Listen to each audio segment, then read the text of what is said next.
Once upon a time, there was a little girl.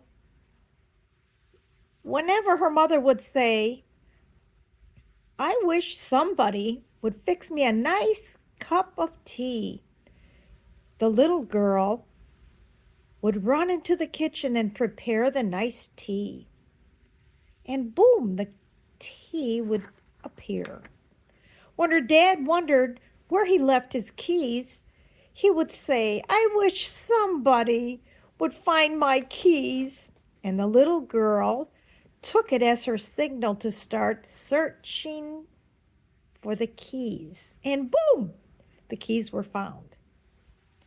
At school, the teacher had her head facing the blackboard. She would shout out, somebody is making a lot of noise. And the little girl froze and never moved in her seat all day long. At the store, a lady found a $10 bill. She said loudly, somebody lost this. And the little girl thought it must be her that the lady was talking to. There was a raffle at that very store, and the girl entered it using the $10 bill. Since she didn't know any name to call herself except somebody. When the man took the winning ticket out of the bin and announced, it's somebody's lucky day, and somebody just won $1,000. The little girl went up with her ticket and handed it to the man. He ripped it up without looking carefully at it and announced the winner and gave the little girl $1,000. The little girl got home and told her mother that she had won the money. Somebody's sure lucky in this family, her mother cried with joy. Happily, the little girl went into her room. The tag on her sweater was bothering her, and she went to cut it off. There she saw the name Petite sewn on the label. That must be my real name.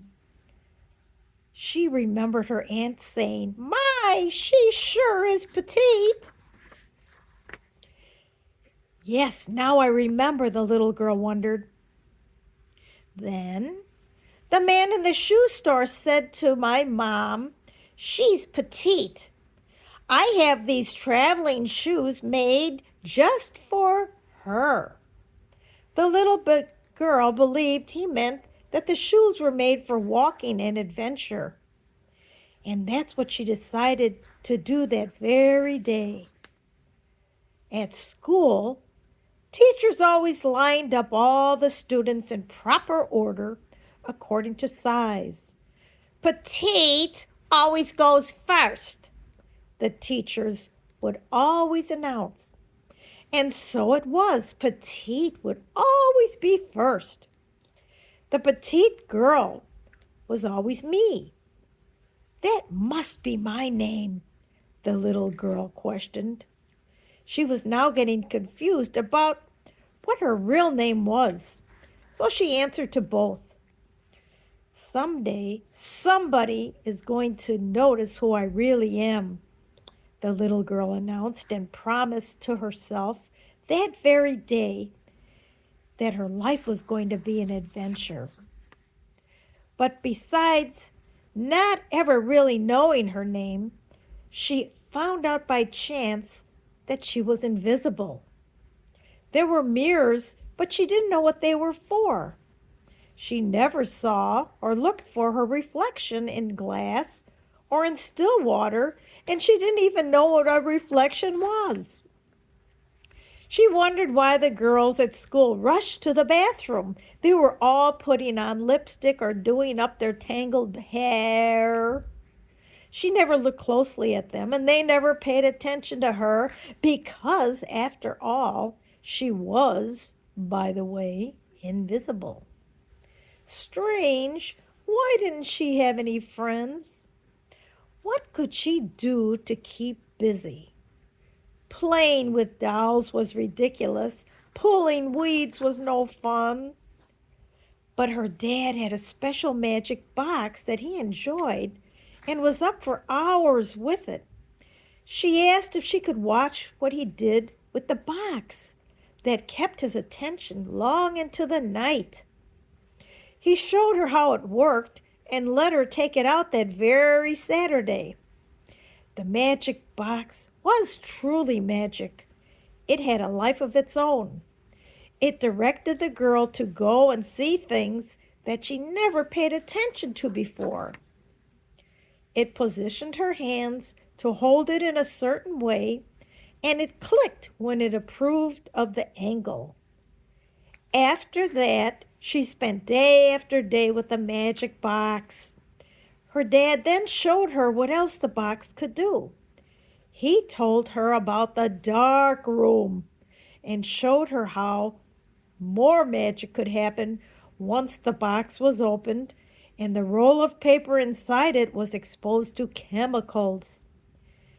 It was all another world. She no longer needed any company. She found a real friend.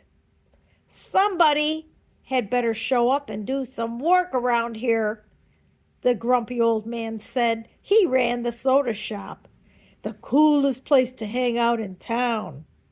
Almost everyone went there after school.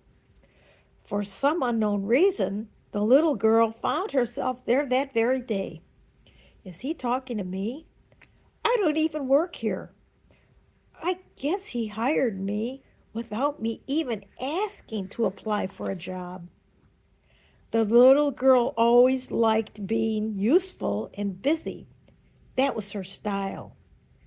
And once he saw how skilled the little girl was at everything she touched, he handed her a check for the work she had done and told her to come back every afternoon after school.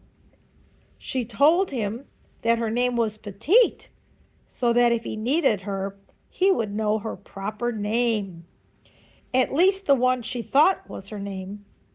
The kids would now know her by that name. They were very impressed that she had a job, especially in a fun place like the soda shop. Oh, my, said the little girl's mother. It's almost impossible to get a part-time job these days. And here somebody goes and gets one without even asking for it. Somebody sure is special around her in this family. And again, the girl believed that her real name must be somebody. And time went by and by and by. Somebody loves me. I don't know where she could be, the young lad sang. It's the fellow the little girl, now grown up, always had a crush on and was dreaming about. But since she was invisible, how could he have meant her? How could he have ever seen her? The little girl, now grown, and who called herself Petite, became a photographer, the perfect job for a person who is invisible. She could go anywhere and not be noticed. People would do things that they would never dream of doing if they thought somebody was looking at them. And that's how Petite always got her photograph in the papers. They never knew who took their picture once they saw themselves in magazines doing things their mother would never approve of them doing or looking like that in public. After leaving the life of a secret photographer, Petite went back to what she really loved. She found beauty in things that others passed by unnoticed. A cloud, weeds flowing in the wind, an old crow sitting on a bench. Those were the things that she enjoyed to make her laugh and smile. Petite believed that she would and could live out her life alone. She could find projects to do the rest of her life and be content. That is until one day more magic appeared, or rather, the fellow from her past. The young lad who sang his made-up tune of looking for somebody. On that special day, Petite was watching turtles tanning themselves on the rocks at the lagoon, and along came that fellow who was now a grown man. He had binoculars around his neck and was probably looking for migrating birds heading south for the winter. He looked at Petite with her camera bent over a fence and laughed. He asked if she remembered somebody in school that looked like her. She at once recognized that voice, the young lad, now looking dapper. Yes, funny you should remember so long ago. That somebody is me.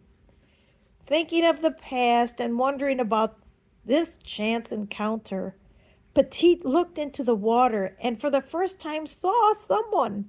She saw something. She didn't know exactly what or who it was, but what she saw looked okay, not bad, in fact, beautiful. The fellow said, "That's somebody's nice reflection."